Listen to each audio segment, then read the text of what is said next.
Time to time অনেক সন্ত্রাসীকে arrest করা হয়েছে।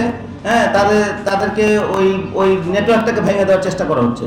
চট্টগ্রাম নগরের চকবাজার থানাধীন একটি ইন্টারনেট সেবাদাতা প্রতিষ্ঠানে হামলা, ভাঙচুর, লুটপাট ও চাঁদাবাজির ঘটনায় জড়িত অভিযোগে 8 জনকে গ্রেপ্তার করেছে চট্টগ্রাম মেট্রোপলিটন পুলিশের সিএমপি, চকবাজার থানা ও একাধিক গোয়েন্দা টিম।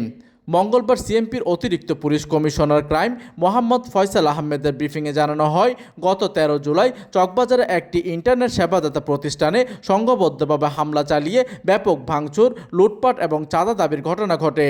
হামলাকারীরা অফিসের computer, laptop, printer, fibre machine সহ বিভিন্ন সরঞ্জাম ভাঙচুর করে এবং নগদ টাকা ও মূল্যবান মালামাল নিয়ে যায়।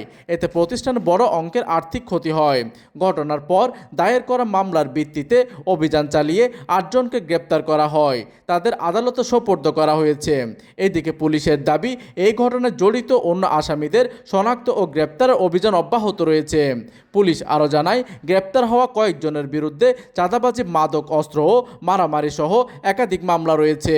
এই ঘটনায় আইন শৃঙ্খলা বাহিনীর তৎপরতায় নগরীতে চাঁদাবাজি ও সন্ত্রাসী কর্মকাণ্ডের বিরুদ্ধে কঠোর অবস্থানের কথা পূর্ণ ব্যক্ত করা হয়। প্রতিনিধির তথ্য ও পাঠানো চিত্রে ডেস্ক নিউজ, দিগন্তের বার্তা 24, চট্টগ্রাম।